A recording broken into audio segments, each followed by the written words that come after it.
Nous restons à Yaoundé avec le patriarche Bilo Aïssi. Bilo Aïssi, quand on a écouté quand même les uns et les autres, ceux qui vous ont précédé, on a l'impression, au risque de se tromper bien sûr, que la démarche de la SENCO et celle des États-Unis d'Amérique seraient liées.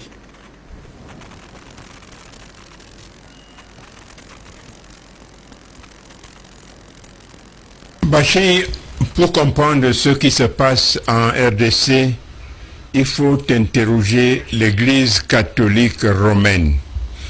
Je vous dis, je le dis souvent, les évêques ne sont pas des citoyens des pays où ils exercent.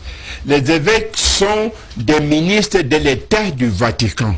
Et l'État du Vatican est un État comme tous les autres États qui fait la même politique avec les mêmes entourloupes, les mêmes félonies.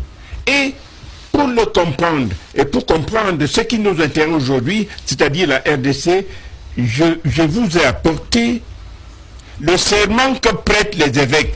Mais avant de le dire, il faut comprendre que l'Église catholique sert les États-Unis. Parce que la France et même cette Église, la France, par exemple, lorsque quelqu'un nous dit écoutez, les États-Unis n'ont rien à voir. Si la France est un Dunguru des États-Unis. Oui, parce que la France de De Gaulle est morte. Quand De Gaulle était là, De Gaulle était contre la domination américaine. C'est pour cela que, par exemple, la France est sortie de l'OTAN. Mais dès que De Gaulle est mort, la France a réintégré l'OTAN. Donc, on soutient, la France fait ce que les États-Unis doivent faire. On sous-loue des missions. Donc, il ne faut pas s'étonner. Et donc, pour parler de cette conférence épiscopale, voici ce que dit chaque évêque dès qu'il est nommé par le pape. Il dit, moi, élu de l'Église, tel, dès maintenant et à jamais, serai fidèle et obéissant à l'apôtre Pierre, à l'Église romaine, à la Sainte Église romaine, à notre Saint-Père le pape et à ses successeurs légitimes désignés. Je ne contribuerai ni par conseil, ni par consentement, ni par action à leur ôter la vie, ou à un membre, ou la liberté, non plus qu'à aucun mauvais traitement exercé contre eux.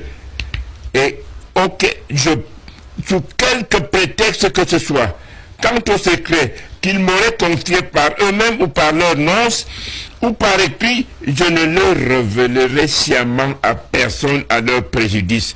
Je les aiderai contre tous, conformément à ma charge, à conserver et à défendre le siège de Rome et les droits souverains de Saint-Pierre.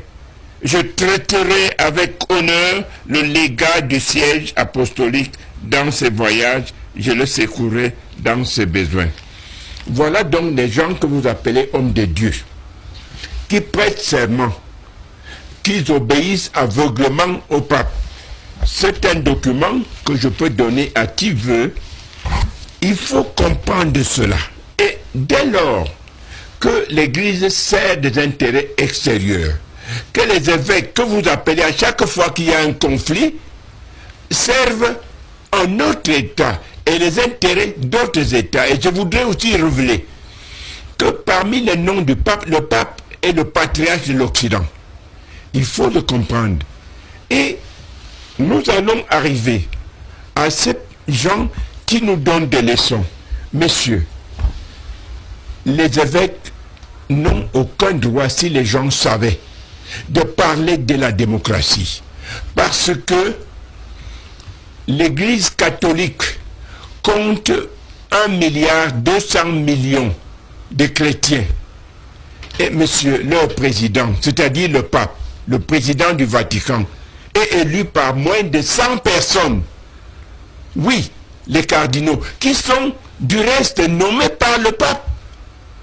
Et dès lors, moi je vois mal comment on peut venir nous donner des leçons de démocratie, et parce qu'on est évêque, on est homme de Dieu. Il n'y a pas d'homme de Dieu. C'est de la mafia, l'Église catholique romaine. Une mafia qui tue ses papes. L'exemple de Jean-Paul Ier, qui, lorsqu'il arrive au Vatican, trouve que la loge maçonnique P2 y est installée. Il appelle le secrétaire d'État, c'est-à-dire le chef du gouvernement. Il lui demande, il s'appelait à cette époque le cardinal Viau. Mais ce que je constate là, vous l'avez vu avant moi, où nous le voyons ensemble. Le cardinal lui dit, sa sainteté, on a vu avant. Et qu'est-ce que vous avez fait? Il dit, on a fait ce qu'il fallait faire. C'est quoi qu'il fallait faire? Le cardinal lui dit rien. Il dit, ok, vas-y. Et il appelle le bandit qui était le président de la banque du Vatican, un Américain. Il s'appelait Marcinkus. Alors, il demande à Marcinkus, comment pouvons-nous prêcher le Christ en traitant si profondément avec la mafia? Monseigneur Marcinkus répond au pape, sa sainteté, on ne peut pas gouverner l'église à coup de je vous salue Marie. Et lorsque vous avez donc en face ces gens d'une fausseté pareille, ces mafiosi qui, sous la couverture de Dieu, vous disent qu'ils parlent de démocratie et d'alternance. Vous voulez qu'ils changent en RDC? Ils ont reçu des ordres. Ils ont reçu des ordres de leur fantomatique Saint-Esprit. Oui. Et ils voient les résultats avant. Ils ne voient rien du tout. Ils répercutent ce qu'on leur a dit de dire. Parce qu'ils ne peuvent pas ne pas obéir aux ordres de leur supérieur. C'est-à-dire aux ordres de celui qui les a nommés. Alors, ce qui fait qu'aujourd'hui, je voudrais dire aux Congolais, c'est dommage, il y en a qui sont chrétiens.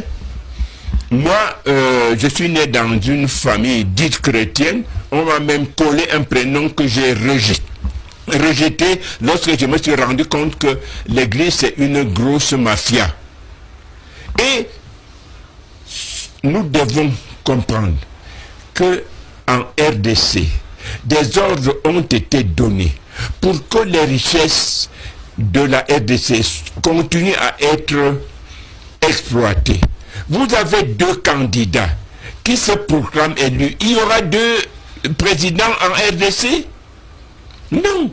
C'est quand on cherche les troubles qui vont faire que les Américains qui ont donné ces ordres puissent intervenir. Tout le monde l'a dit, tout le monde le sait. Que font les soldats américains au Gabon? Et ces gens, nous devons dire à nos présidents, s'il vous plaît, monsieur le président, n'acceptez pas de soldats étrangers sur le sol africain, parce qu'ils ne servent pas l'Afrique. Aujourd'hui, on effraie les responsables congolais avec le déplacement des soldats américains qu'on a prépositionnés au Gabon, pour que on dise ah non, il faut laisser cette affaire qu'elle aille dans le sens des États-Unis ou de la France. Non. L'Afrique doit se défendre.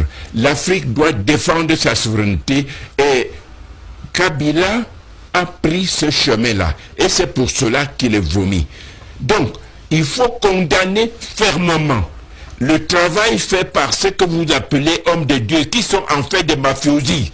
Ils portent des longues robes avec des grosses croix. Vous parlez du Saint-Esprit alors qu'ils devraient parler du Saint-Satan. Non, nous devons comprendre cela. Nous n'irons nulle part avec les religions venues d'ailleurs. C'est pas possible. Parce que l'anthropomorphisme du christianisme fait que les gens pensent que Dieu est un être qui serait quelque part. Non, Dieu n'est pas un être qui serait quelque part. Ce n'est pas cela. Et nos ancêtres le savaient. Et c'est pour cela qu'ils rendaient l'homme responsable. En étonne, on dit, il n'ignorait pas que Dieu existe. Ça veut dire quoi en français? Ça veut dire que c'est l'homme qui détient sa propre destinée. Et quelqu'un d'autre très sage a dit que le monde est l'écho de nos pensées et de nos actes. Si nous ne le comprenons pas, messieurs, l'Afrique est perdue et l'Afrique ne doit pas se perdre. Parce que ce qui se passe aujourd'hui en RDC doit attirer l'attention de tous les Africains.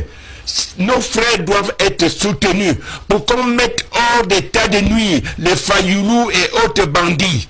Oui, voilà ce qu'il faut faire aujourd'hui. Parce que si on leur remet le pouvoir,